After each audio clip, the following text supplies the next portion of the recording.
Di tengah gosip video asusila mirip Giselle, Wijin justru kepergok bingung jawab pertanyaan Luna Maya soal kekasihnya tersebut. Melihat Wijin gelagapan menjawab pertanyaan Luna Maya, Giselle spontan merasa marah. Bahkan Giselle dengan Wijin sempat terlibat cekcok kecil hingga harus dilerai oleh Nagita Slavina. Padahal dalam pertanyaan Luna Maya, Wijin hanya diminta menyebutkan 3 hal yang ia sukai dari seorang Giselle. Sayangnya pertanyaan itu justru terbilang sulit bagi seorang Wijin. Tak mudah bagi Wijin untuk menyebutkan 3 hal yang ia sukai dari mantan istri Gading Martin tersebut.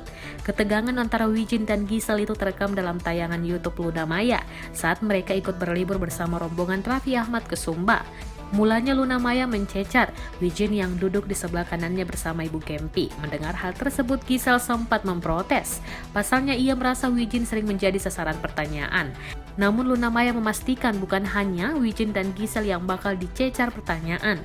Wijin pun langsung menyebut 3 hal yang menggambarkan sosok Giselle. Namun pemain basket tersebut rupanya agak bingung dan gelagapan.